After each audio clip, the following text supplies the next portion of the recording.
Bonjour, je me présente Cléo Maheu. J'ai la chance d'accompagner depuis des années des entrepreneurs dans la croissance de leur entreprise et j'avais vraiment envie de partager leur parcours souvent atypique. C'est pour cette raison que j'ai créé Histoire d'hypercroissance, ce podcast où j'y invite des entrepreneurs et des experts à partager les meilleures pratiques d'affaires, mais surtout dans le but de vous inspirer et comprendre la différence qu'ils font dans la vie des gens. Dans cet épisode, j'ai le bonheur de recevoir Martin Lavallée, qui est à la tête de IDI, Institut dentaire international, une entreprise qui a été fondée par son père il y a déjà plus de 40 ans. Donc, Martin nous partage son parcours, comment il est arrivé, comment il a fait grandir cette école-là qui est vraiment située au milieu du quartier 1030 et comment il a fait évoluer l'entreprise tout en gardant son côté très personnel, vivant, comme il est artiste dans l'âme et bon musicien. Alors, sur ce, je vous souhaite une bonne écoute.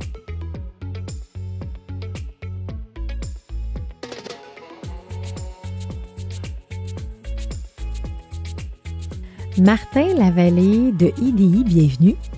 Bonjour, merci Cléo de nous recevoir, c'est gentil. Je suis super contente que tu sois ici, Martin. On se connaît depuis des années, on travaille ensemble, on s'est connus à travers IO Montréal. Et je m'en rappelle, la première rencontre qu'on avait eue ensemble sur la Rive-Sud, je ne me rappelle pas, je ne sais pas si tu t'en rappelles. Je m'en rappelle. Oui, pour déjeuner. Puis là, tu me disais, écoute, là, moi, là, ça fait, là, je ne sais pas comment d'années, là, mais là, il faut que je me structure, il faut que je mette en place tout ça.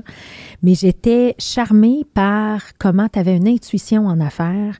Et je regarde aujourd'hui où tu es rendu et ta vision des choses, c'est vraiment impressionnant. Fait que merci de venir partager ton histoire avec nous. Ça fait un excellent plaisir. J'espère juste que je vais être à la hauteur, oui. À la hauteur. C'est sûr et certain.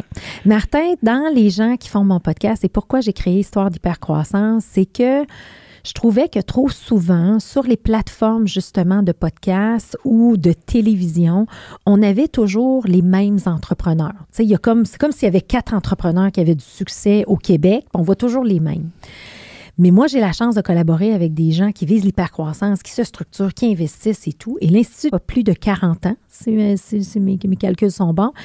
Et c'est ton père qui a fondé ça. Et il y a comme un parcours un petit peu atypique là-dedans parce que toi, tu œuvres dans le domaine dentaire, mais ce n'est pas nécessairement ce dans quoi tu as étudié. Alors, j'aimerais que tu nous racontes un peu ton parcours, mais depuis l'enfance. Qu'est-ce que tu as fait? D'où tu viens? Dans quoi tu as étudié?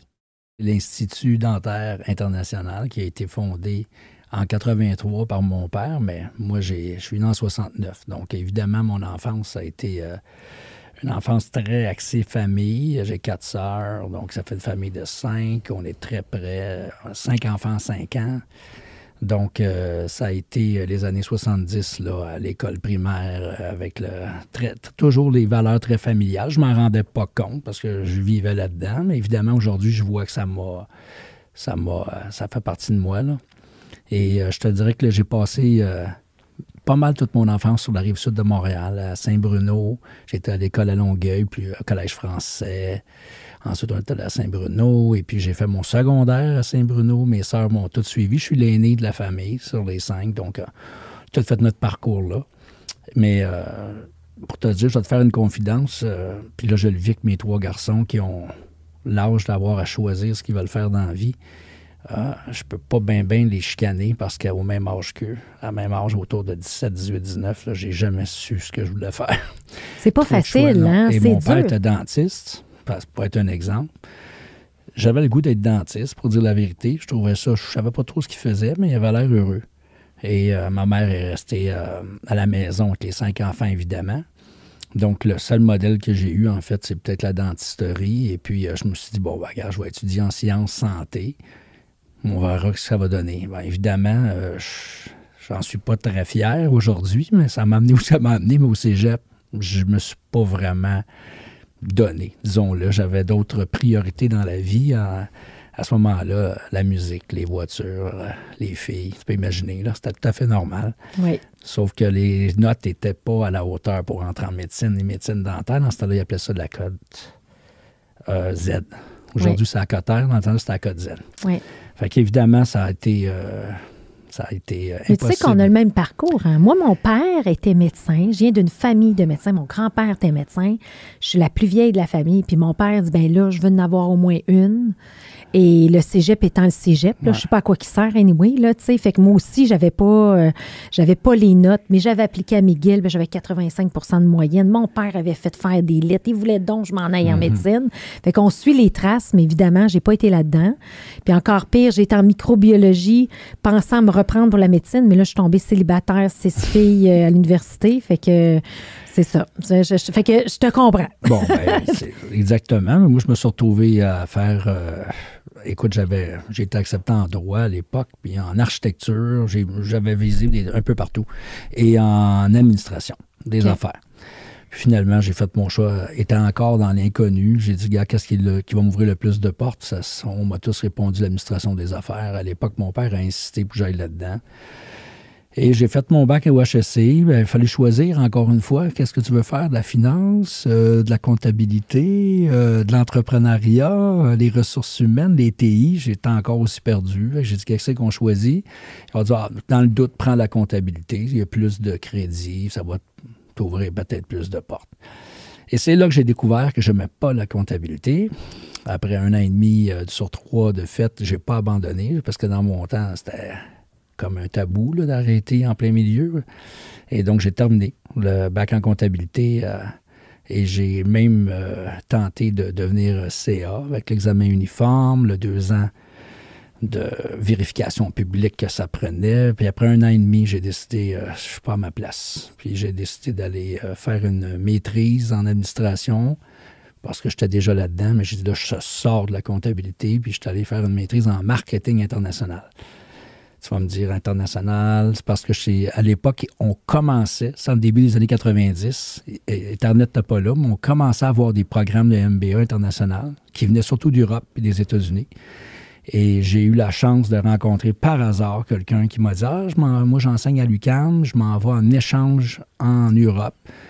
Tu devrais regarder ça. » Et j'ai regardé ça, puis j'ai trouvé chaussure à mon pied à Lyon, à l'École supérieure de commerce de Lyon.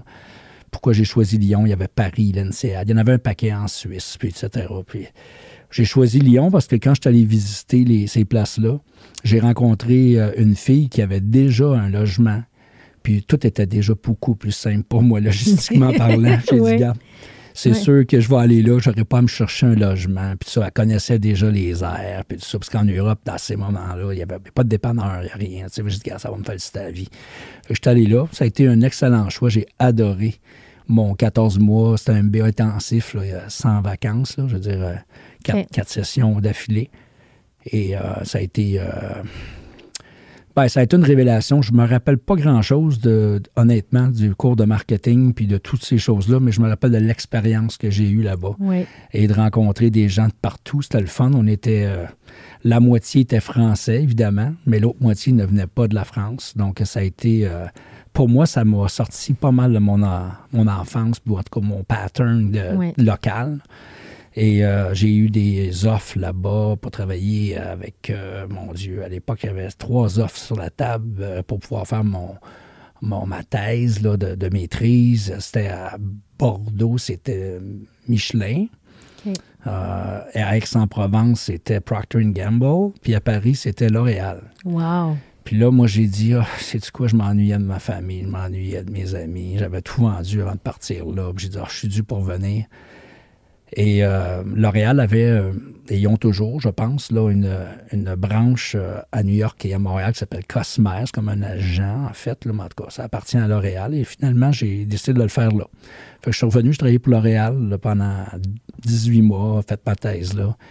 Mais j'ai découvert, encore une fois, que le monde des cosmétiques, c'était pas mon environnement. Surtout pas à l'âge que j'avais. Là, j'étais dans la jeune vingtaine, mais au milieu de vingtaine, j'étais pas prête pour être là. Fait que j'ai enseigné l'administration. Je me suis retrouvé... j'ai sauté un bout parce que je suis tellement passionné par la musique. Puis ça, il y en a beaucoup qui le savent. J'ai toujours joué de la musique depuis un très jeune âge. Et j'avais même pensé aller en musique. Mais bon, c'était hors de question niveau familial. Quand tu viens d'une famille, c'est ça. Quand tu viens d'une famille de docteurs, dentistes, tout ça, ils veulent que tu aies une profession. Et puis, je m'en suis rendu compte aussi parce que j'ai eu la chance d'avoir des groupes de musique assez tôt. Puis, on se produisait souvent. On a même fait des compositions, un album. Je pense qu'à 20 ans, j'avais déjà un album. On avait fait 2 concours, l'Empire des futures stars. C'était connu dans le temps. C'était un peu comme l'ancien Star Academy, là, mais c'était pas axé sur la voix, mais axé sur les performances en groupe. Et on s'était rendu en finale, demi-finale. Et c'est là que j'ai réalisé que, je pense que je gagnerais pas ma vie en création musicale. J'aurais sûrement pu le faire entre toi et moi. Aujourd'hui, je pense que je l'avais, mais à ce moment-là, je disais non. Fait que c'est pour ça que finalement, je me suis retrouvé en administration. J'ai enseigné l'administration. Et là, mon père, c'est là qu'il est arrivé. Mon père avait fondé en 83 l'Institut dentaire international. Puis là, j'explique que l'international, ça vient de où? Les gens pensent qu'il y a des instituts partout dans le monde. C'est pas tout à fait ça. C'est plutôt que, à l'époque, dans l'industrie dentaire, les professionnels, les dentistes qui voulaient se développer au niveau post-universitaire, les seules possibilités, vraiment, c'était à l'extérieur du Québec. En anglais, en Europe, évidemment aux États-Unis. Donc, mon père a beaucoup voyagé dans les années 70, dans ses 10 premières années de pratique, parce qu'il était très curieux, puis il voulait développer des skills, des habiletés cliniques, si tu veux, supplémentaires que ce qui est enseigné à l'université. Et évidemment, ça faisait une dizaine d'années qu'il voyageait, il a rencontré d'autres Québécois comme lui, puis un couple de dentistes progressifs ont décidé de créer l'Institut dentaire international au Québec. À l'époque, c'était à Longueuil. Ils l'ont appelé comme ça parce que, dans le fond, c'est toutes les écoles de pensée, les courants internationaux, mais enseignés localement aux dentistes de l'Est du Canada. Donc, c'est lui un peu qui a réalisé ça, la vision, il l'a eue parce qu'il a voyagé pendant 10 ans. Moi, à ce moment-là, je n'étais pas du tout impliqué. Là, j'étais en parallèle, je faisais mes études. Mais il a fait ça il a tenu ça à bout de bras pendant 12 ans. De 83 à 95, et puis évidemment, là, il commençait à trouver ça dur. Dans le sens que ses partenaires partaient pas mal tout chacun leur tour quand il y avait des mauvaises années d'inscription. C'est hyper cyclique, l'éducation professionnelle. Fait qu'il faut s'attendre des années à avoir des classes records, puis l'année d'après, d'avoir 2 fois moins de monde, mais avec les mêmes coûts fixes, évidemment. Donc, il perdait des joueurs quand c'était le temps de réinvestir. C'est peut-être pas une mauvaise affaire. Il s'est retrouvé tout seul avec ça. Puis éventuellement, après 12 ans, il m'a dit « Écoute, Martin, ça fait 2 années que ça demande trop d'énergie pour un dentiste qui doit opérer à la chaise. » Parce que les dentistes, c'est des opérateurs, là. C'est pas des administrateurs. Faut qu'ils soient terrain à faire des clients, là. Ils font aucun honoraire assis, là. Je veux dire, assis, pas devant un patient, si vous voulez. Ouais. Fait que lui, évidemment, il a dit « Je pense que je vais mettre mon temps sur la dentisterie. » Il dit, si tu acceptes de venir voir, t'en es que tu étudies en administration, t'enseignes ça, bon, whatever. J'ai dit, gars, je vais aller faire un tour, j'étais en fin de contrat, ça tombait bien. Mais je suis obligé d'avouer que j'ai eu beaucoup de doutes à ce moment-là, parce que quand tu fais un MBA puis tu essaies de te bâtir, dans ce temps-là, la culture, c'est de se bâtir un CV pour pouvoir progresser, puis évidemment faire partie un jour de upper management d'une grande compagnie. Je voyais pas très bien d'un bon œil de voir mon père dans mon CV, là, tu sais, à quelque part à mi-vingtaine. Fait que j'ai beaucoup hésité parce que je le voyais pas comme une possibilité d'entrepreneuriat. Je le voyais comme une job de direction ou d'administration temporaire. Oui. Puis je me suis dit, je suis pas sûr que c'est une bonne idée, mais je vais le faire, puis au pire, je ne le mettrai pas dans le CV. Tu sais, c'est aussi con que ça. Oui. J'étais un peu gêné de ça, mais j'ai commencé à travailler là, puis j'ai découvert l'industrie dentaire, puis là, les dentistes, les hygiénistes dentaires qui doivent obligatoirement se perfectionner pour être capables de traiter leurs patients comme du monde, comme les médecins et tous les autres d'ailleurs. Oui. Et là, j'ai réalisé qu'il y avait un besoin énorme et il y avait tellement de potentiel. J'ai dit à mon père, regarde, c'est beau, je vais t'offrir d'acheter la compagnie, puis je vais te libérer de l'administration, mais à condition que tu continues à enseigner. Parce que moi, je ne suis pas dentiste, je ne peux pas enseigner. Oui. Mais lui, il pouvait le faire parce qu'il était une figure de proue dans l'industrie, puis il attirait, puis il remplissait les classes. C'était un peu comme ma vedette, là, puis j'étais un peu comme le gérant de guillemets. Puis le but, c'était de trouver une façon de faire une transition pour pas que la compagnie dépende de lui non plus seulement, parce que pas qu'il était vieux à ce moment-là, mais c'est exigeant, pareil, mais si tu n'as plus à faire la gestion... Mais ça a été... Caroline, ça a été le fun. Ça a été, on s'est curieusement très bien entendu. Je dis curieusement parce qu'on a toujours une relation amoureuse, là, tu sais, à son père.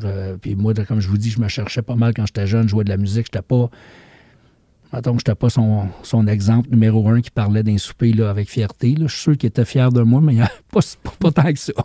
Mais quand je suis arrivé à ce moment-là, puis on a réussi à lever la business ensemble, là, je pense que ça a été magique. Puis on a attiré du monde, évidemment. Puis là, l'équipe a grossi. Évidemment, je passe par-dessus un détail. La compagnie appartenait à mes sœurs aussi, parce qu'ils avaient fait un gel successoral. Donc, il a fallu, à ce moment-là, pourquoi je parle de ça, c'est qu'il a fallu que je convainque mes sœurs. J'informe mes sœurs, embarquez-vous avec moi, ou je vous rachète, entre guillemets. Mm-hmm. Donc, évidemment, c'était pas un bon timing pour eux. Ils étaient un peu plus jeunes que moi. Ils étaient comme entre 20 et 25 ans. Puis leur demander de s'investir dans une société alors qu'ils étaient en train d'étudier médecin, vétérinaire, enseignante, puis en économie. Ils se sont dit, on va faire nos affaires, c'est beau.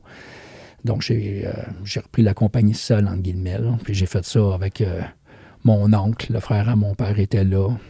Lui aussi était d'une grande aide. C'est un dentiste aussi qui avait perdu l'usage de la 3e dimension d'un œil lors d'un accident de travail à la maison.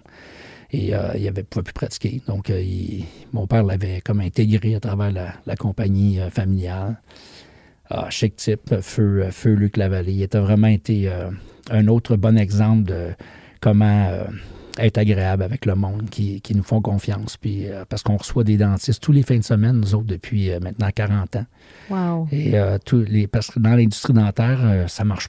On peut difficilement convaincre des dentistes, des hygiénistes de fermer leur bureau du lundi au vendredi, là, parce que c'est là que... C'est des heures facturables. C'est des heures facturables. Fait que c'est sûr que les cours sont devenus... ils ont toujours été focus vendredi, samedi, dimanche. Je ne vous cacherai pas que l'anecdote de travailler toutes les fins de semaine depuis... moi, ça fait 30 ans que je travaille toutes les fins de semaine, à part les grandes journées fériées, là, les grandes fins de semaine fériées. Au début, ça faisait drôle un peu parce que, évidemment, les gens ne peuvent pas comprendre que je ne pouvais jamais vraiment être avec eux le jour au chalet, faire des choses comme ça.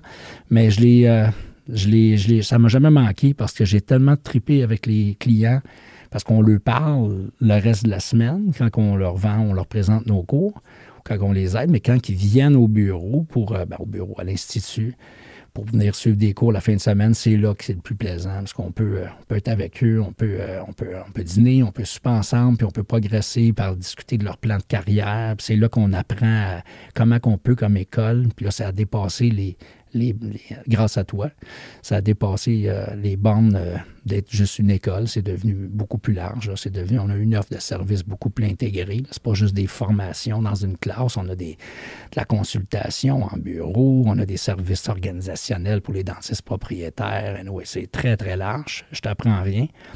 Mais le parcours s'est fait comme ça pour moi jusqu'à l'Institut dentaire. Puis ça a grossi. On a déménagé 3 fois. Parce qu'on manquait d'espace. À un moment donné, j'avais une saturation de capacité. Nous autres, la seule façon à l'époque de faire des revenus, c'était d'avoir des... C'est des locaux avec des d'avoir places. Des gens assis dans la salle. Un peu comme des salles de spectacle, dans le fond. Fait que là, si tu grossis pas ta salle, puis tu as juste les fins de semaine, tu as 40... possibilités. Le reste, quand tu enlèves l'été, c'est pas populaire, là, faire des cours au mois de juillet, août. Fait qu'il y a des grands temps morts, tu sais, puis il fallait qu'on trouve une façon d'augmenter la capacité. Fait qu'on a juste grossi, mais ça augmente les frais fixes. Puis c'est là que j'ai rentré dans IO. J'ai rencontré, je vais la nommer, parce que c'est grâce à elle, Stéphanie Canan, qui est de Bang Marketing. Elle m'a, je cherchais toujours à améliorer le marketing, même si j'avais étudié là-dedans. Toi puis moi, c'est pas tout, là. Puis j'avais le goût d'avoir... j'avais fait le tour un peu du jardin de mon côté, là. Fait que j'ai dit, gars, comment tu peux m'aider, etc. Je pensais qu'il fallait que je passe par un branding, un rebranding, qu'ils me disent. Finalement, elle est venue me voir, puis elle a dit, écoute, Martin, elle a dit, je réalise que ce que ça te prend, c'est de faire partie d'un club d'affaires dans lequel je fais partie, qui est IO Montréal. Et elle m'a invité à un événement. Ça, là, je parle de ça, ça doit faire à peu près 13 ans environ, là. J'y vais approximativement. Et je suis rentré dans IO Montréal. Ça a été une autre révélation parce que là, je me suis mis à ne plus me sentir seul parce que j'avais pas vraiment une organisation assez grande pour être secondé de membres de comité de direction avec laquelle je pouvais challenger des affaires. Ou un CA ou un comité consultatif. Exact. Ouais. Donc, j'étais pas mal tout le temps tout seul, dans le fond, dans mes décisions. C'était correct. Je l'ai fait pendant... Moi, j'ai eu 18 ans. Je cherchais de compter, en moins 13. En tout cas, pendant une bonne quinzaine d'années. Oui. Puis à un moment donné, là, j'ai dit, bon, OK, là, j'ai trouvé ça génial. Puis évidemment, j'ai participé aux premiers événements qui sont Vern Harnish, qui est derrière IO, IPO. En fait, Vern Harnish est le fondateur de IO Montréal, donc Entrepreneur Organization générale, mais toi, tu fais partie de celui de Montréal, mais également le fondateur de la méthode hypercroissance pour lequel j'ai traduit le livre Scaling Up Hypercroissance. Et là où je m'en vais, c'est là. C'est que je suis allé à Barcelone. J'ai vu un petit peu, il a fait un exposé de, si tu veux, la méthode. À l'époque, c'était les Rockefeller Habits de mémoire. Oui, son premier livre. Et donc, j'ai été séduit parce qu'évidemment, même si j'avais fait un MBA, j'avais pas appris ça, là, soyons honnêtes. Là. Fait que là, puis en plus, quand j'ai fait mon MBA, j'avais pas 15 ans derrière la cravate d'entrepreneur habitué. Tu n'avais pas la même écoute non plus, non, hein? C'est ça, exact. Et ça m'a beaucoup aidé. J'ai réalisé, ça a été un eye-opener. Là. J'ai dit, OK, garde. Puis à ce moment-là, j'ai dit, on fonce. Et là, je suis allé le voir. J'ai pris mon courage à deux mains, puis je suis allé le voir. Puis j'ai dit, écoute, j'aimerais ça t'engager. Ça ne doit pas être donné, mais j'ai dit, ça me tente. Tu m'as séduit dans ce que j'ai vu. Il m'a dit, ça ne marche pas comme ça, dans le sens que j'ai des coachs un peu partout. Et au Québec, c'est Cléo Maheu. Fait que j'ai dit, OK, parfait. C'est comme ça, je vais m'arranger pour la rencontrer. Quand je suis revenu, c'est là que je t'ai contacté. Et je me rappelle toujours la première fois qu'on s'est vu, comme tu l'as dit tantôt, puis je pense qu'on s'est auto-séduit, là. Puis finalement, je me suis dit, bon, regarde, j'ai dit, à défaut de pouvoir t'engager, j'ai dit... Quand je parle d'engager, je parle pour être membre de l'Institut dentaire. Tu m'as dit non, je vais te donner des services là, de consultation, mais rêve pas à ça. Et puis, finalement, regarde, tu as été une bougie d'allumage parce que tu as implanté... les meilleures pratiques d'affaires, dans le fond, la structure avec IDI. On a pris le package sur 2 ans, à temps plein, à tous les mois, en tout cas, quelque chose Oui, on se voyait au mensuel. J'ai mis le paquet. Et évidemment, là, moi, ce que je me rappelle, c'est que tu as réussi, à me trouver une façon de me poser des questions pour revoir un petit peu pourquoi KIDI existait, son avantage concurrentiel, tout le côté stratégique, qu'est-ce qu'on avait de plus, puis qu'est-ce qui nous distinguait et qu'est-ce que, en fait, tout le côté où on pouvait réellement faire une différence dans l'industrie. Et ça m'a beaucoup aidé, puis ça m'a permis de voir plus grand, puis ça a surtout permis, je pense, quand tu le partages à d'autres, d'avoir beaucoup d'aide. Les gens, ils sont capables de voir où tu t'en vas, puis ils peuvent t'aider. Là, c'est vraiment cool. Et là, tu m'as aidé à bâtir un petit comité de direction à travers les gens qui étaient soit employés ou fournisseurs pour moi. Et ça a été révélateur. Là. Puis eux autres se sont sentis beaucoup plus impliqués dans l'organisation. Puis moi, je me suis senti aussi soulagé de ne pas avoir à tout driver ça encore tout seul, puis de pouvoir avoir des sounding boards. Et puis, je dirais que le 3, 1 plus 1, on dit égale 3, là, c'est un peu ça qui est arrivé avec le comité de direction. Puis, ça nous a aidé à mettre en place toute la rythme d'exécution avec les rencontres, les réunions rythmées, tout ça. Ça, c'est les choses que je me rappelle le plus. Oui. Et ça nous a permis carrément de doubler. Là, puis je le dis, on a doublé nos revenus peut-être en, 4 ans à peu près. Là. Ça, c'est pas fait en 1 an là, quand même, mais et ça nous a amené complètement ailleurs. Et je t'en remercie publiquement ici. Publiquement, que t'es gentil. T'es fin. C'est mon podcast, c'est bien gentil. Mais oui, mais moi, c'est ça. C'est pour ça que je fais ce que je fais. J'aime aider les gens puis tomber sur des bons clients à qui aussi le message passe, tu sais. Parce que aujourd'hui, tu es capable de mettre des mots sur ce que toi, tu avais dans ta tête et que tu as fait de manière intuitive pendant des années. Tu sais, on le voit, tu as dit tantôt que tu étais musicien dans l'âme, tu es artiste dans l'âme, puis à un moment donné, tu gères comme ça, mais à un certain moment donné, tu sens que tu as besoin d'établir des structures, puis tu peux pas avancer seul, mais vous avez embarqué dans l'aventure, puis ça a été facile. Mais si on revient à la raison d'être de l'Institut maintenant, c'est quoi les mots que tu mets là-dessus, justement? Es-tu capable de nous le dire? Oui, c'est beaucoup plus clair pour moi. Puis c'est pas très long, c'est vraiment d'inspirer les professionnels vers un meilleur épanouissement, puis qu'ils aient l'impression faire une plus grande différence dans leur communauté, au niveau de leurs patients puis de leur équipe. C'est vraiment ça. On est comme une bougie d'allumage. Notre rôle, c'est c'est d'unlocker la value, là, excuse l'anglicisme, là, mais c'est de dégager la valeur, je ne sais pas comment dire en français. Mais vraiment là. créer la valeur pour les propriétaires dentistes aussi souvent et leur équipe. C'est incroyable comment que les professionnels ils ont du potentiel inexploité. Puis nous, ça nous a sauté aux yeux au fur et à mesure qu'on s'est mis à avoir des outils d'analyse, de pratique, parce qu'on a bâti des outils d'analyse. Puis à un moment donné, on voyait, puis on a vu des patterns, puis on a vu un paquet de choses, puis on s'est dit, mon Dieu, ils peuvent faire tellement plus. Puis quand je dis tellement plus, c'est pas fourrer ses patients avec la dentisterie pas nécessaire. Là. C'est vraiment pas ça. Là. C'est vraiment de dépister puis de diagnostiquer des vrais problèmes de santé. Hein? Oui. On dit comment c'est important. On en parlait avant le podcast. La prévention, ben, ça passe par l'éducation, l'information, mais il faut que les dentistes et les hygiénistes le voient. Il faut qu'ils voient les problèmes de malocclusion, les problèmes de parodontie, les problèmes de fonction.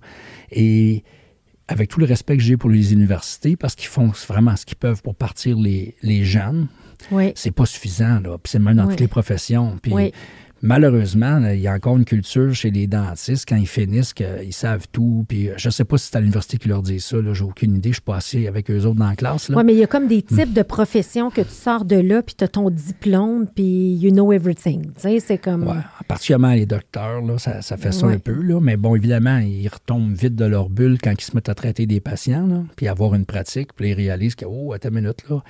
Et là, où ça devient dangereux, c'est quand ils se complaient dans leur cruise control puis qu'ils ne voient plus ce qu'ils ne savent pas. Là, ça devient difficile. Et nous, notre rôle à IDI, c'est carrément ça, c'est d'essayer de trouver une façon, de façon très polie et respectueuse, parce que quand on rencontre des dentistes, puis tu dois faire la même chose avec tes entrepreneurs, là, c'est essayer de voir...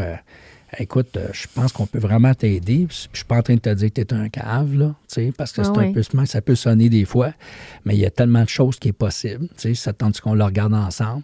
Mais il y a des gens qui sont complètement insultés. Là. C'est comme si on leur disait qu'ils ne savent rien, mais c'est pas tout à fait ça qu'on dit. Là. Mais dans le même temps, c'est que tu joues, mais c'est sûr que c'est des... Mais peu importe, là, oublie la vocation, la profession, c'est un humain qu'il faut à quelque part qui fasse preuve d'humilité puis qui n'est pas dans l'ego. Je veux dire, à quelque part, puis il y a des professions comme ça. Mais vous, dans le fond, vous êtes capable d'attirer, puis je pense toujours à votre façon de faire qui s'appelle le programme, qui s'appelle Bâtir sa pratique de rêve. Puis ça, je pense, j'aimerais ça que tu nous en parles parce que ça a quand même été le succès pendant des années d'IDI. Puis quand tu dis, c'est pas juste de charger plus cher de ci, de ça, c'est l'ensemble de l'écosystème du dentiste, comment l'accompagner là-dedans. Tout à fait. On peut parler de Bâtir sa pratique de rêve. Ça n'a pas été le premier programme que je te dirais qui était notre flagship à IDI. Ça a été quoi? Le premier a été les programmes que j'appellerais d'orthodontie interceptive, ou plus techniquement de l'orthopédie dentofaciale, mais l'idée, c'est en très jeune âge, être capable de reconnaître chez un enfant les problèmes de développement puis de malocclusion. Ça, malheureusement, c'est pas enseigné à l'université. Et à l'époque...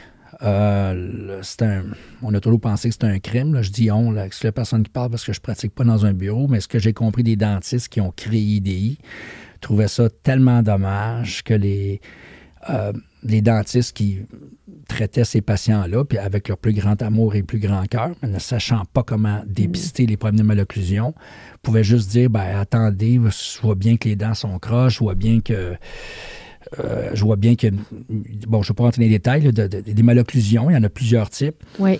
Mais à l'époque, ils disaient, regardez, on va attendre que vous ayez toutes vos dents, puis on va vous envoyer chez l'orthodontiste. Bon, je caricature, là, mais ça ressemblait à ça. Et quand les gens arrivaient avec toutes leurs dents, bon, il était trop tard pour faire de la prévention. Ben oui, là, on était rendu dans un mode, il fallait faire des extractions. Fait que là, il s'est mis, et là, je caricature, parce que s'il y a des dentistes qui écoutent ça ou des orthodontistes, là, ils vont comprendre qu'il y a des nuances, là. Mais ce qu'il faut retenir de tout ça, c'est qu'il y avait vraiment un besoin d'éducation dans toute la communauté dentaire de l'Est du Canada. Partout, en fait. Mais nous, on était francophones, donc c'était toute la communauté je dirais, d'Ottawa-Moncton, qui est quand même, je dirais, aujourd'hui, peut-être 7500 dentistes environ. Là. Donc, qui font partie de l'école. Ça, c'est notre corps et de sable. Votre corps et de sable, exact. C'est ça. Et eux, la grande majorité n'était pas en mesure de pouvoir dire autre chose aux jeunes enfants que de dire on va attendre, on va vous référer à notre orthodontiste dans le village là, ou dans la ville, puis on va, malheureusement, souvent, il était trop tard pour faire de la distraction osseuse pendant la croissance, et là, donc, on enlève des dents.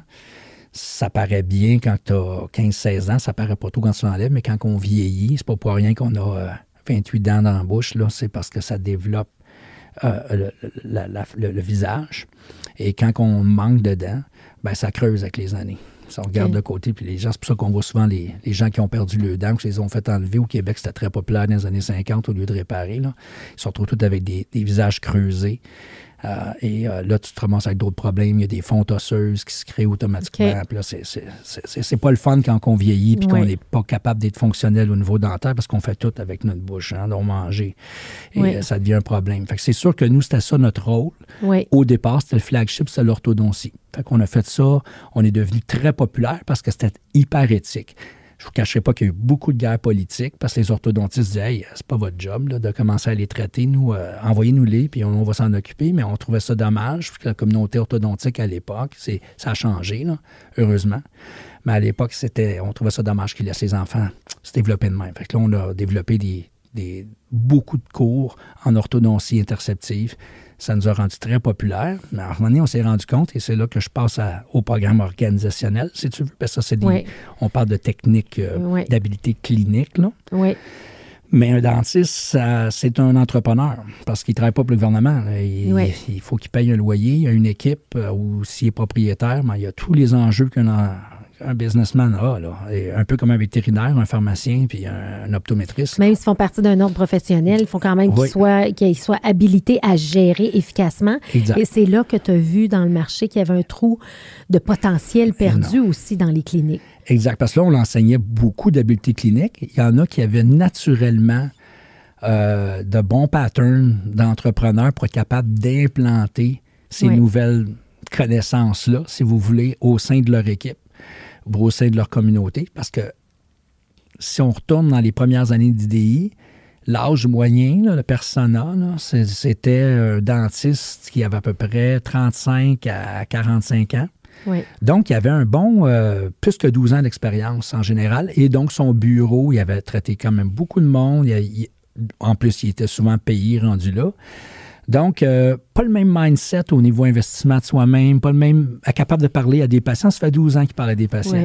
Fait que c'était beaucoup plus facile pour eux autres d'implanter ça parce qu'ils l'avaient fait un peu sa gosse là, pendant 12 ans. Puis il y en a qui l'avaient mieux que d'autres aussi. Mais là, maintenant, moi, ça va faire, comme je vous dis, 30 ans que je suis à IDI. J'ai vu l'évolution. Là, la moyenne d'âge des dentistes professionnels qui viennent nous voir est passée peut-être de 40 à 30. Puis là, on est rendu avec une moyenne d'âge sous les 30 ans.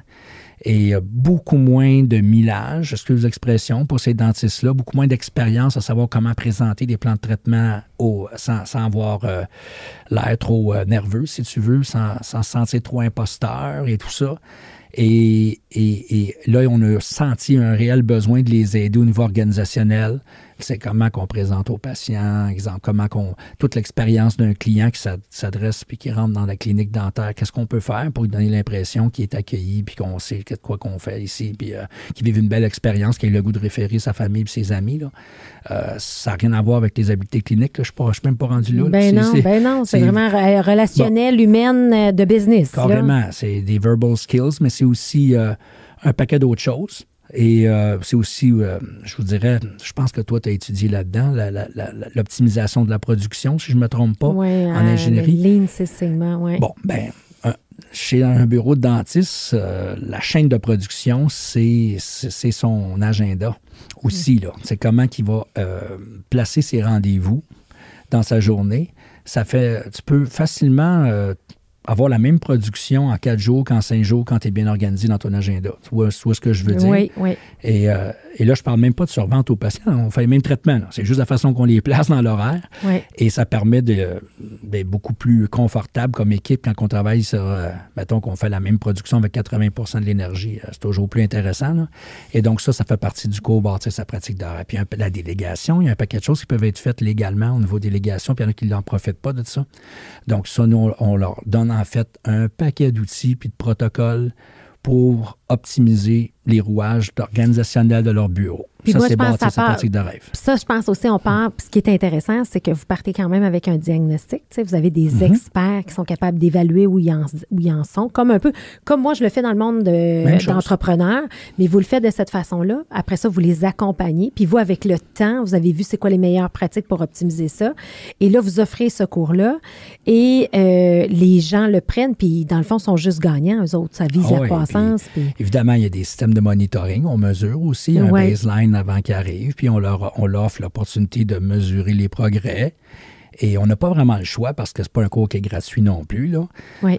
Donc, évidemment, il faut qu'on démontre la valeur.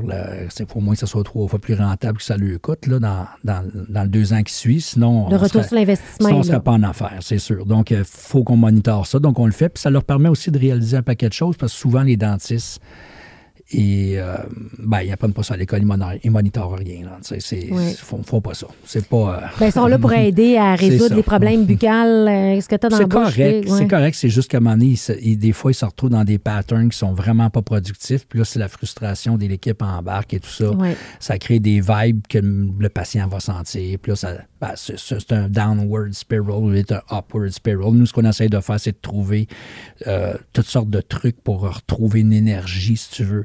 Oui. De croissance. Et c'est vraiment cool. Je te dis, quand on fait ces cours-là, puis on les suit, puis on implante, puis on fait ça conjointement avec eux, dans le sens que, comme tu dis, on fait des diagnostics, on leur présente, mais on fait des choix ensemble avec eux. Oui. Qu'est-ce qui est le plus urgent selon toi? Nous, on pense que c'est ça. Toi, comment tu en penses? Puis on va chercher des petits succès le plus rapidement possible pour leur donner le goût de continuer à changer, parce que comme arrêter de fumer, là, je vous le dis, à la minute que c'est très excitant, ces cours-là, c'est très drivant, mais si on implémente, je ne sais pas comment dire, mais pas rapidement certaines choses qui apportent un succès qui est mesurable, les gens retombent dans le vieux pattern. Puis c'est ce qu'on s'est rendu compte, parce qu'au début, on donnait le cours sans faire d'implantation au bureau.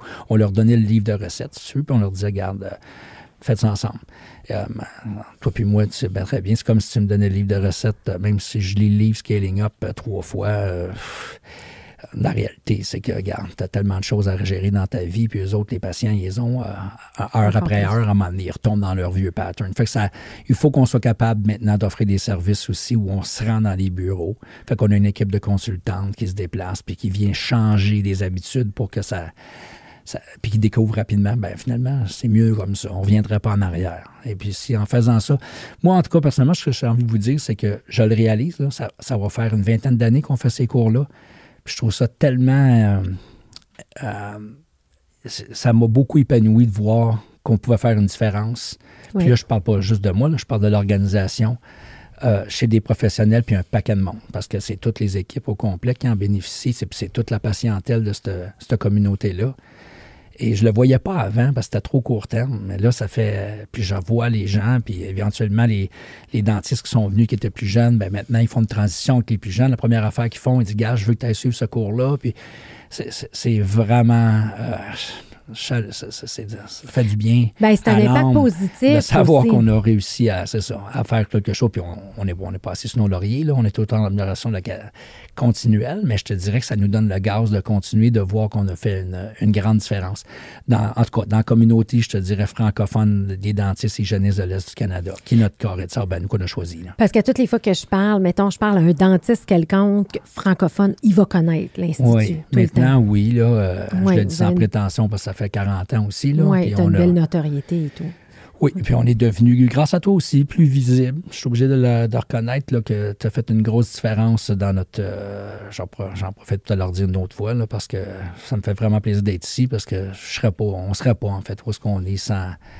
On serait, évidemment, on aurait avancé, mais beaucoup moins vite. On n'aurait pas une hyper croissance. Une hyper croissance, exact, c'est ça. Mais là, ça on prend. Fait que là, mettons qu'on fait le tour de l'Institut, puis il y a quelque chose de nouveau qui s'est passé aussi dans la dernière année. Puis ça fait partie de ta vision, Martin, puis je trouve ça intéressant. Fait que là, tu sais, t'es parti, tu reprends la business de ton père, tu travailles 12 ans, tu t'entoures de gens différents, tu développes des produits adaptés, tu vois j'appelle ça les white space, là, tu sais, les opportunités opportunités de croissance pour ces dentistes-là. On parle de l'orthodontie, on parle de bâtir sa pratique de rêve. Il y a d'autres produits aussi qui se sont découlés autour des... Oui, vas-y donc, juste pour comme on voit le portefeuille complet, là. Oui, ben écoute, ce domaine-là, aujourd'hui, on est rendu à peut-être une quarantaine de formations annuelles. OK. Et ça se regroupe, je te dirais, dans environ 7-8 catégories. Donc, on a parlé d'orthodontie, qui est une division de la dentisterie qui est l'alignement des dents, on va le dire comme ça, là, communément. On a parlé de gestion de pratique, l'optimisation, mais on a aussi il y a différentes expertises en dentisterie comme en médecine. Et c'est des mots peut-être plus techniques, là, je ne sais pas si les gens vont... Endodontie, c'est les traitements de canal, communément. Okay. Donc, ça aussi, ça demande... Une éducation continuelle parce que les outils aussi technologiques évoluent, puis c'est pas ce qu'ils ont appris à utiliser à l'université. Donc, je ne vous cacherai pas que dans toutes les autres endodonties, implantologie, qui est le remplacement des dents et des racines par des implants en titane avec une couronne vissée dessus, là, je pense que les gens peuvent imaginer. Là, c'est rendu un standard aujourd'hui. Là, ça ne l'était pas il y a 40 ans. Là. Non. Les gens remplaçaient puis ils mettaient ce qu'on appelle des ponts. Là. Si on avait une dent manquante, on faisait une fausse dent entre les deux. On était juste attaché après les couronnes. Ça faisait un pont. Le problème en faisant ça, c'est que l'os basal, c'est le seul os dans tout le corps que s'il n'est pas stimulé par une racine, alors lorsqu'on mange ou qu'on mord, va fondre. Okay. Un os ne fond pas ailleurs s'il n'est pas stimulé, mais l'os basal va fondre. Donc, il va descendre. Et là, les gens qui avaient des ponts ou des absences de dents puis qui vivaient avec ça, se retrouvent avec des grands creux en haut et en bas. Et là, évidemment, à un moment donné, c'est la gencive rose qui fond aussi, qui suit, si vous voulez, l'os. Et là, on se ramasse avec des maladies de gencives. Et ça, aujourd'hui, on en a énormément à gérer. Moins depuis qu'on entretient les dents puis qu'on les remplace et tout ça. Là. Mais nous, on a un rôle comme institut d'éducation. Puis ça, c'est la parodontie qu'on appelle. La parodontie, c'est toutes les gencives. Donc, on a des cours en parodontie. Il faut aider. Il y a des spécialistes, puis ça, il faut que je mette ça au clair. Il y a des spécialistes aussi qui sont des dentistes qui vont aller faire 2, 3, 4, 5 ans supplémentaires universitaires pour devenir soit parodontiste, qu'on va dire, orthodontiste ou endodontiste. C'est comme un médecin qui devient spécialisé. Exact. C'est la même chose au niveau des dentistes. Mais vous, ce que vous offrez à l'Institut, c'est comme le pont entre ces deux-là. Ces spécialistes-là, ils se font référer des patients par les généralistes. C'est comme ça que ça marche. Là. Puis c'est même dans n'importe quoi. Donc, les patients comme vous, toi et moi, si on va chez notre généraliste, si le généraliste ne dépiste et ne diagnostique pas un problème, ben, c'est pas l'endodontiste qui va t'appeler et dire « Hey, by the way, as-tu un problème? » Lui, il attend que son généraliste lève la main et il dise « OK, là, je pense qu'on a un problème. » Et ce qu'on voit en ce moment, c'est que la plupart des généralistes, ben, c'est moins vrai. Là. Plus ça va aller, plus on les retrouve de plus en plus éduqués. Là, mais il reste qu'il y a encore beaucoup de chemin à faire pour qu'ils soient des meilleurs, si vous voulez, quarterbacks de la santé bucco-dentaire de leurs patients et qu'ils soient capables de dire... Puis nous, c'est ça que je voulais faire comme nuance, il existe des spécialistes, puis il existe des généralistes qui leur réfèrent les cas qu'ils ne sont pas capables de faire, puis le plus rapidement possible, s'il vous plaît. C'est pour ça que de la prévention. Mais on ne fait pas de cours qui transforment les généralistes en spécialistes. C'est pas ça qu'on prétend du tout. Notre rôle, c'est vraiment de rendre le généraliste ou les généralistes et les hygiénistes dentaires en passant, parce qu'eux autres aussi font des à jour suivis. Dans les meilleures pratiques. Exact, pour qu'ils puissent être capables de dire, OK, là, on a un début de problème, j'aimerais ça vous en informer, j'aimerais ça que vous soyez sensibilisés à ça, voici nos options, nos plans de traitement, etc., etc. Ce qu'il faut faire, c'est de l'éducation auprès des dentistes, ça fait partie de leur code de déontologie, ils sont obligés d'informer et de dépister les problèmes. Le médecin, c'est ça son rôle. Là. Fait que là, on voit un peu tout le portefeuille de formation potentielle pour des médecins généralistes qui veulent rester up-to-date, pardon l'anglicisme, mais qui veulent rester à jour dans les meilleures pratiques. Fait que ça, c'est une chose. Mais là, Martin, dans son intuition, a cette business-là, développe les produits, développe les catalogues, fait tout ça, crée un environnement extraordinaire au quartier 10-30, là, juste pour dire, t'es un endroit extraordinaire. Alors, tu as pris ce call-là de dire, ben, quand les médecins, tant qu'à venir la fin de semaine, ils vont être au 10-30, ils peuvent rester là, il y a des beaux restos, ils peuvent aller au spectacle le soir. Il y a comme un happening aussi qui se passe dans le volet éducation qui était quand même réfléchi de ton côté. Ouais, tu peux mettre sur un autre point qui est tout l'environnement autour de l'école. Et c'est pas arrivé, là, c'est pas une élimination, là. C'est que j'ai été les 12 premières années de l'école, c'est mon père qui l'a fait dans un petit local à Longueuil. Les 12 suivantes, bon, c'était où j'avais pris la relève.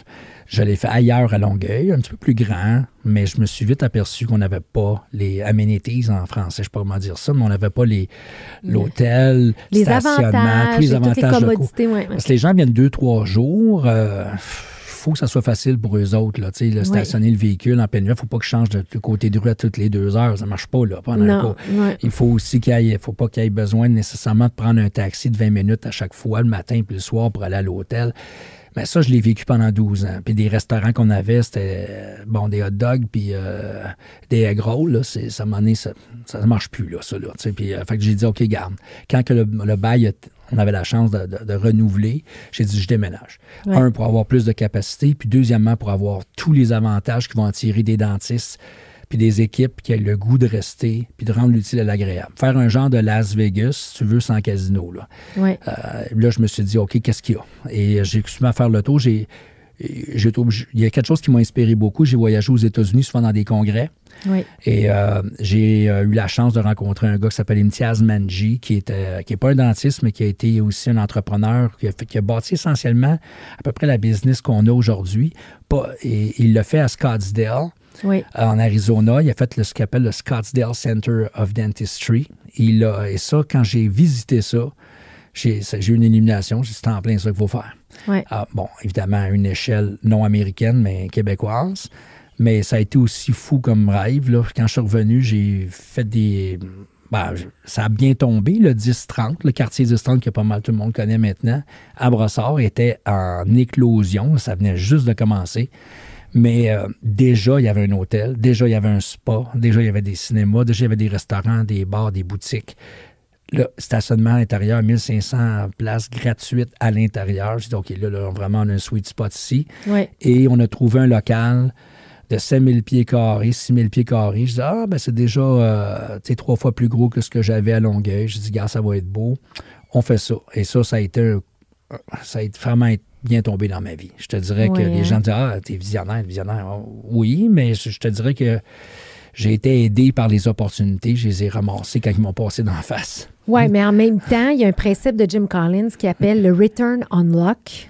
C'est-à-dire que des fois, tu vas avoir de la chance dans la vie, mais qu'est-ce que tu en fais de ces opportunités-là? Toi, tu es vraiment bon là-dedans pour les saisir. Oui, parce que je ne suis pas un overthinker. Puis ça peut avoir des défauts et des qualités, mais je suis vraiment doer. Mais je suis comme ça dans la vie. C'est pour ça que j'ai 3 jobs aujourd'hui. Puis c'est pour ça que j'ai 3 projets, puis que j'ai 4 groupes de musique. Je dis non à rien. Oui. Puis quand il y a une opportunité qui me séduit le moindrement un peu, puis je vois que ça peut me faire avancer, je fonce dedans.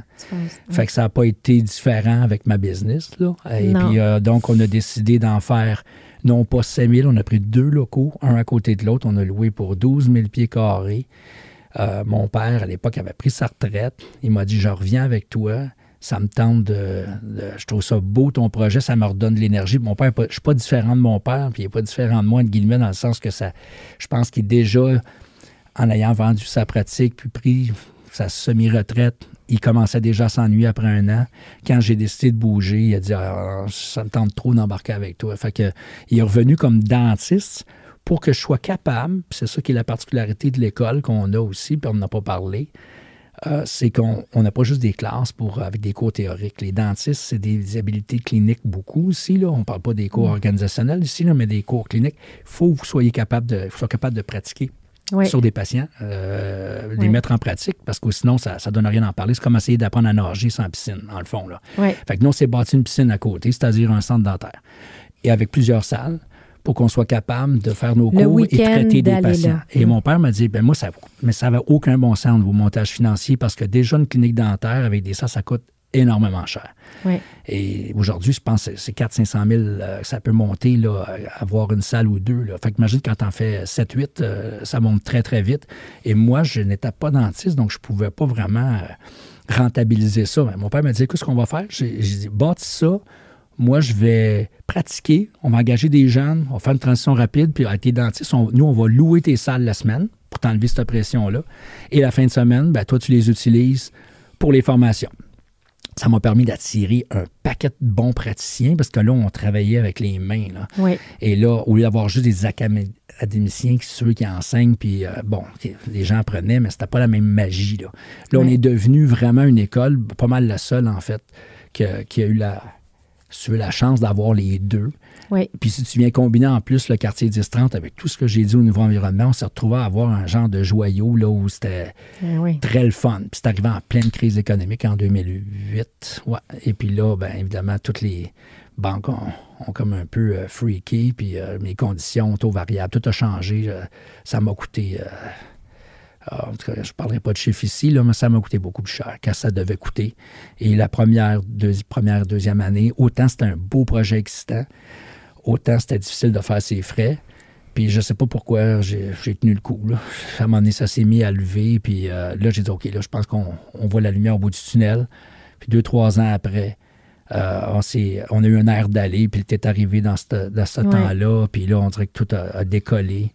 Et ça serait... Mais tu avais mis les conditions gagnantes, tu avais pris les risques, tu avais été visionnaire là-dedans. Puis, tu sais, je pense aussi, tu offrais quelque chose qui n'existait pas. C'était quand même unique. Carrément. Pas en tout cas pas au Canada. C'est ça. Et là, Martin, encore dans sa vision, tu as vu aussi un potentiel, donc la population vieillissante avec une jeune génération. Un changement aussi, c'est-à-dire que la culture ou la vision des dentistes de passer la relève à un jeune. Les jeunes aujourd'hui, je parlais moi-même à ma dentiste, elle essaie de trouver sa relève. Bien, ils veulent tout de suite avoir le chalet, ils veulent pas travailler le soir, ils veulent pas travailler fin de semaine, ils veulent pas ci, ils veulent pas ça. Fait que là, il y a comme un défi dans le fond de tous les bureaux dentaires comme ça. Et là, toi, tu as commencé à en parler dans nos rencontres il y a quelques temps, puis tout ça. Et là, tu as encore saisi une autre opportunité, puis j'aimerais ça que tu nous parles un peu de ce qui se passe avec Claréo, qui vient comme vraiment, je pense, entourer ou compléter l'écosystème. Oui, c'est ça.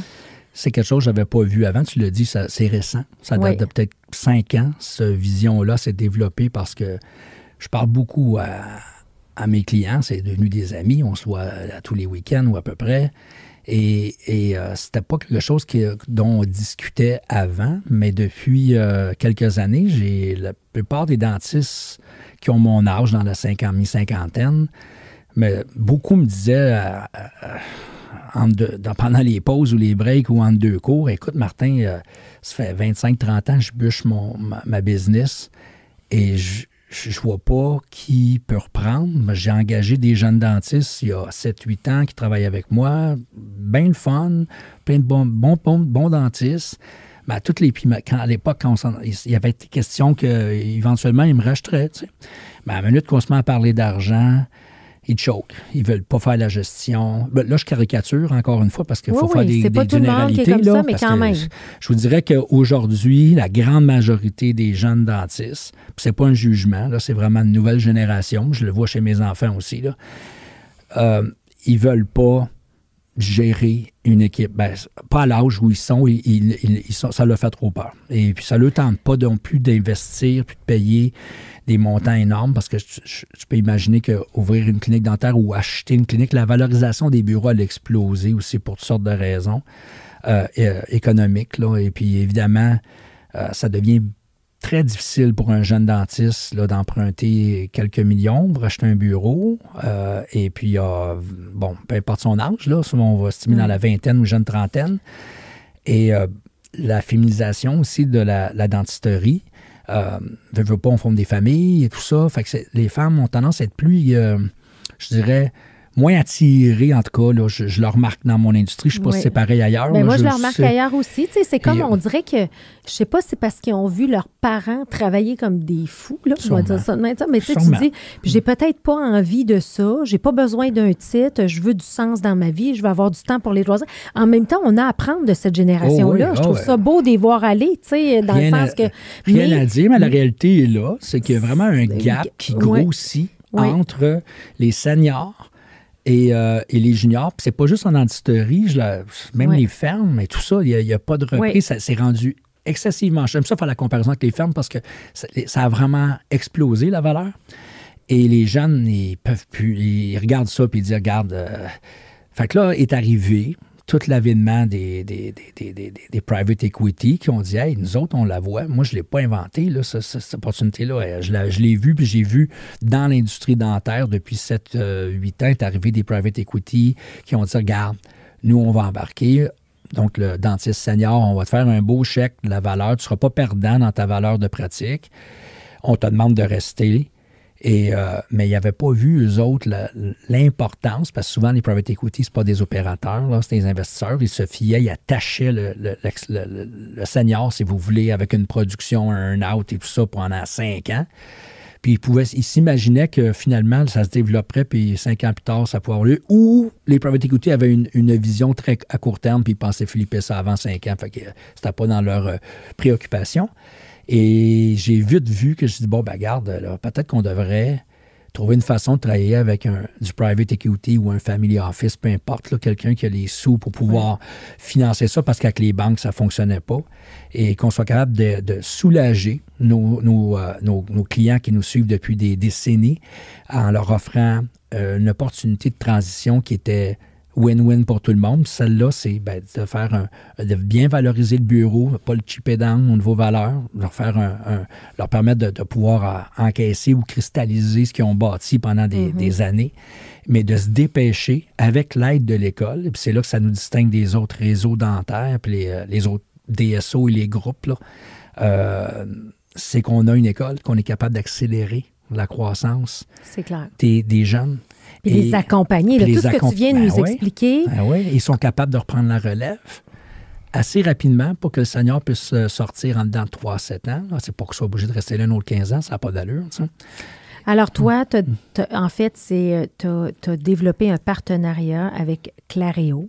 Oui, Claréo. Et en fait, on est comme un trio, là, qui est vraiment agréable. Là, c'est que Walter Capital, qui est un family office de Montréal, ont accès à des fonds de famille qui ont souvent des entrepreneurs de longue date qui ont bâti des grandes fortunes, mais qui ont un intérêt dans le santé et le bien-être, particulièrement Walter. Ils sont dans d'autres divisions aussi, mais ils n'étaient pas dans le dentaire du tout. Et puis, ils voyaient que c'était un domaine qui était résilient, surtout avec le COVID, c'est là que ça s'en est rendu compte.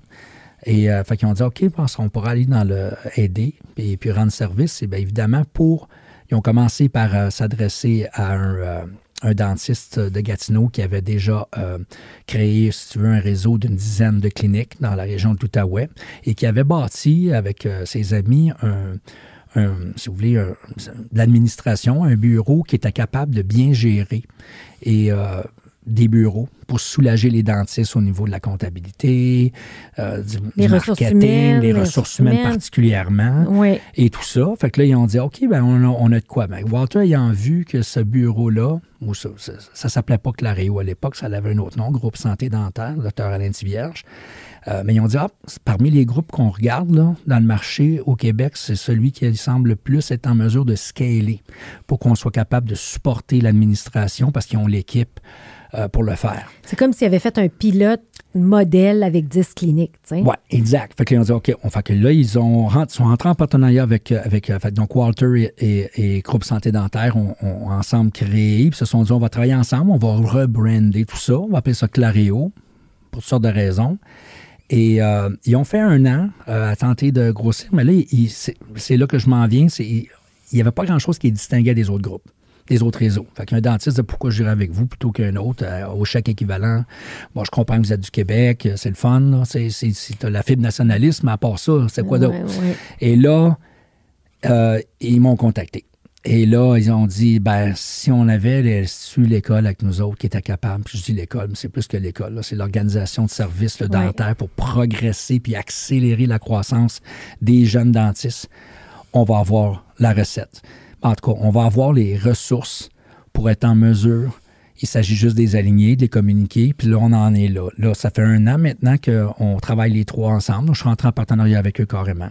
Oui. Et donc, maintenant, on est en train de mettre en place, si tu veux, tout le verbiage et on s'assure pour que les gens comprennent bien ce qu'on veut offrir comme alternative à l'industrie dentaire et qui se résume aussi simplement que de dire, bon, regardez, on va bien payer les seniors, on va leur demander de nous accompagner pendant quelques années, on va avec leurs juniors qui étaient nerveux, si tu veux, ou non intéressés à rentrer. On va lui donner ces habilités-là. On va leur donner les habilités, on va accélérer ça, on va leur donner de l'équité s'ils l'en veulent, alors que les autres réseaux n'en donnent pas. Donc, ça, je trouve que c'est une autre magie, le fun, parce que souvent, les jeunes, s'ils travaillent en horaire toute leur vie, ça a l'air bien intéressant quand tu es dans la vingtaine, mais ils dépensent à peu près tout ce qu'ils gagnent. Fait qu'ils vont se retrouver avec aucune équité. Alors que les dentistes qui étaient propriétaires ont au moins un bureau, ils ont au moins quelque chose, ils ont un goodwill à pouvoir revendre plus tard. Là, ils n'en ont pas. Fait que moi, on essaie d'éduquer les jeunes à leur dire, écoutez, on vous donne l'opportunité d'acheter de l'équité dans le réseau,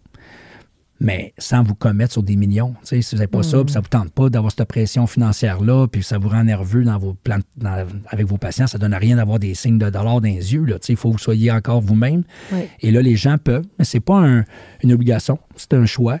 Et donc, on offre l'opportunité à des jeunes de bâtir une équité qui ne bâtiront sans doute pas à cause de la valeur des bureaux. On inclut l'éducation dans le réseau pour les dentistes, les jeunes dentistes. Donc, ils dans leur parcours pour accélérer le tout. Ah oui. Et là, ils prennent confiance beaucoup plus rapidement. Puis en plus, on met en place tous les systèmes organisationnels pour améliorer la croissance organique des bureaux. Et ça fait en sorte que les patients, on est assuré qu'il va y avoir une relève qui va prendre soin d'eux. Les employés vont garder leur travail dans ce bureau-là, parce que souvent, quand le dentiste veut s'en aller, c'est stressant pour les dentistes, là, les employés qui sont là depuis 25 ans.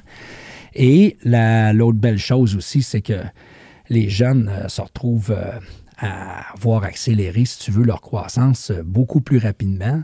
Puis la personne plus âgée peut se retirer tranquillement avec le confort de dire, là, enfin, j'ai quelqu'un ou j'ai 2 ou 3 dentistes qui prennent ma relève, puis je me sens à l'aise de pouvoir passer le bâton sans avoir, si vous voulez, miner mes employés puis mes patients. Parce que là, c'est pas mal ce qu'on retrouve en ce moment. Là. Ils sont devant un cul-de-sac. Ben oui, c'est clair. Fait que ça, je suis contente que parce que, tu sais, Garde, le fait de prendre le temps de raconter ton histoire comme ça, le build-up devient tellement évident, tu sais, que c'est ça la solution. Tu sais, c'est vraiment ça, là. Et c'est une alternative, ils ne sont pas obligés. Tu sais, un dentiste qui dit qu'il a 22 ans, puis qu'il a les moyens, puis qu'il a l'expression, qu'il a les couilles de partir, puis d'emprunter, puis ça ne le fatigue pas. Tant mieux, moi, je vais l'encourager, là. Oui. Mais la réalité, c'est qu'ils sont même pas 10-15% là, à faire ça. Exact. Donc, je me dis, garde. Fait que là, ça, tu sais, quand tu me demandes d'entrée de jeu, avant qu'on commence le podcast, tu m'as dit comment ça va, puis ça, j'ai dit, je me sens pour une... pas pour une rare fois, mais je me suis jamais senti avec notre organisation aussi utile à notre industrie. Et c'est un feel puis un sentiment extraordinaire. Oui, fait du bien. Ouais. C'est ça, Mon. Puis nonobstant ça, fait que là, on comprend bien l'idée, puis merci de nous avoir partagé tout ça. Puis je pense que ça peut inspirer aussi nos auditeurs dans l'évolution de leur modèle d'affaires. Moi, c'est pour ça que je voulais que tu viennes puis que tu nous partages ça. C'est ça la leçon, tu sais, dire, c'est d'écouter les intuitions, pas avoir peur de foncer, mais quand tu es très niche, tu as toujours resté très niche, tu es un expert là-dedans, ça fait 40 ans, mais tu as toujours évolué, puis être capable de voir les tendances, puis de les intégrer, puis d'offrir quelque chose à une industrie malade ou, tu sais, en tout cas, peut-être qui est peut-être pas à son meilleur, mais là, il y a des opportunités. Mais tu as réussi à faire tout ça en travaillant les week-ends et tout ça. Mais ce que les gens ne savent pas, c'est que tu es un musicien extraordinaire. Passionné, je dirais. Passionné. Puis tu as dit que tu faisais partie, tu sais, de 4 bands. Puis là, tantôt, j'entendais, il y avait comme 50 jours par année de spectacle ou quelque chose comme ça. Parle-nous donc un peu du Martin, mais de ta vie privée, parce que tu as 3 beaux grands garçons. Mais tu tu as été capable de combiner une passion personnelle Ouais. et de toujours continuer à rêver professionnel. Puis ça, pour moi, c'est vraiment... Tu as visé le scale-up, mais jamais au détriment de ça, tu sais, le moi en premier. J'aurais pas été capable, tu sais, c'est son fameux mettre ton masque à oxygène. Pour moi, c'est jouer de la musique. Oui. C'était comme ça depuis... En fait, je vais vous faire une révélation. Mon père était musicien. Il a gagné toutes ses études comme musicien. Fait que, tu sais, on dit on n'est pas souvent... On est rarement différent. La pomme ne tombe pas vraiment loin de l'arbre de notre famille. J'ai grandi dans la musique. Puis en très jeune âge, j'ai été... mais là, ça dépasse là, le rationnel. Ça vient vraiment me chercher. OK? Donc, puis depuis que j'en joue, pas l'écouter, oui, mais la jouer, ça me fait vibrer, en fait. Et puis, je pense que ça fait partie de la recette de pourquoi j'ai une vie aussi éclectique ou aussi remplie. Épanouie. Et de ne pas avoir fait de burn-out. Je pense que quand je joue de la musique, il se passe des choses au niveau endocrinien. Je ne suis pas un médecin, là, mais ce qu'on m'a dit, c'est que la sérotonine, l'endorphine, tous ces genres-là, quand on arrive, c'est comme si je me faisais masser carrément. Oui. Et ça fait vraiment du bien. À l'âme et au physique, à mental, tout. Et puis je pense à rien aussi. Je peux avoir, quand je suis sur une scène, parce que c'est sûr, quand je joue de la musique, dans mon cas, la vraie drogue, elle vient lors de la performance. Un peu comme si j'avais une pièce de théâtre puis j'avais des gens juste tout près de moi. C'est de là qu'elle vient la drogue. Au début, c'est pas plaisant du tout. On est très nerveux puis on n'est pas à l'aise du tout. Mais il vient un moment où on s'habitue puis ça nous nourrit puis ça nous manque. Pas pour rien qu'il y a des grands acteurs puis des grandes personnes qui sont pas capables de s'empêcher de continuer. Ça fait partie d'eux. Moi, j'en suis là. Mon père, à son grand dame, il a toujours voulu que j'arrête de... Ben, il m'a toujours remis en question. Il dit, pourquoi tu mets autant d'énergie puis de passion sur la musique? Imagine si tu mettais ça sur le travail. Puis je me disais, je peux pas m'empêcher de le faire. Puis aujourd'hui, je suis capable d'y répondre. Dans le temps, je n'avais pas, mais je voulais dire, regarde, si j'ai accompli autant puis que j'ai pas pété ou à quelque part, puis craqué, décroché, puis puis que je suis encore avec la même femme, puis etc., c'est parce que je réussis à aller chercher une satisfaction puis un équilibre avec cette folie-là.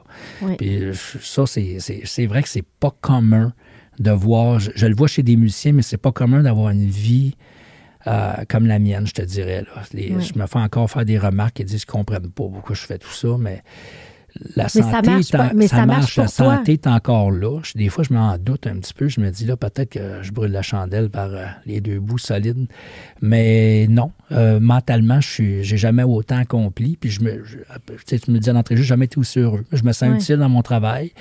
Je vais chercher des vibes incroyables en faisant de la musique.